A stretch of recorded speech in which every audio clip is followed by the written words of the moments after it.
गोटे सच्चा प्रेम कहानी विशाल और राधिका दुहीं कढ़ाई ए कहानी साधारण नुहे। यह एपरि एक कहानी जहाँ समय सबु सीमा को टपी जाइथिला। विशाल और राधिकार मिलन होइथिला कॉलेज रे पढ़ुथिबा समय।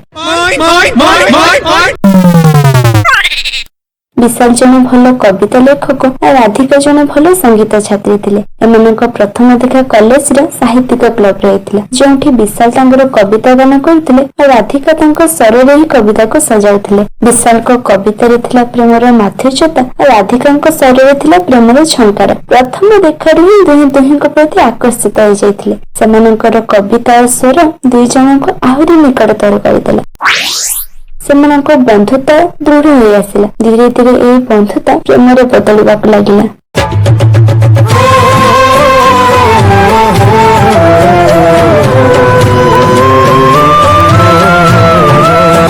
विशाल राधिका स्वर दीवाना और राधिका विशाल कविता दीवानी हो गले। सेमाने सब बेले कॉलेज गार्डन बसी घंटा घंटा कथबार्ता होते। केबे तो किछि न कहि घंटा घंटा गार्डन बसी समय बिताउथिले।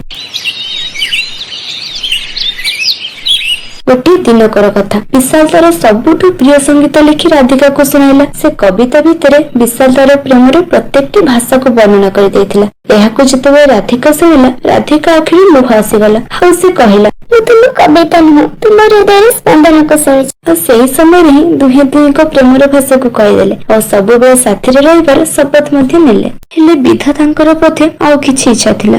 जीवन में सब बेले तो खुशी आसेनी कि सब बेले हस मध्ये मिलेनी। ठीक सेमिति विशाल राधिका प्रेम रे मध्ये बहु बाधा विघ्न आसिला। विशाल परिवार लोके राधिका को पसंद करनथिले कि राधिकार परिवार लोके मध्ये विशाल को आदौ पसंद करनथिले, कारण विशाल रोजगार क्षम होइनथिला। दुई परिवार सेमानकु अलग करबा पई बहुत चेष्टा कले, किंतु सेमानक प्रेम एते गभीर थिला जे सेमाने दुहे दुहींको साथ छाडिलेनी। सबु बाधा विघ्न को पारी करी एकाठी हेबार शपथ नेले। विशाल और राधिका सेमानक परिवार लोकକୁ मनाइबा पई टिके समय नेले। सेमानक निष्पत्ति नेले जे प्रथमे सेमाने निज गोड़रे छिड़ा हेबे, समाज रे गोटे निजर स्वतंत्र परिचय तैयारी करिवे, तापर सेमाने तांको परिवार लोकକୁ मनाइबे।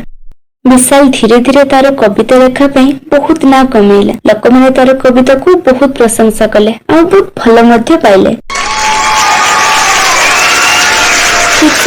राधिका मध्य तार स्वर संगीत दुनिया गोटे निजर स्वतंत्र परिचय तैयारी कला।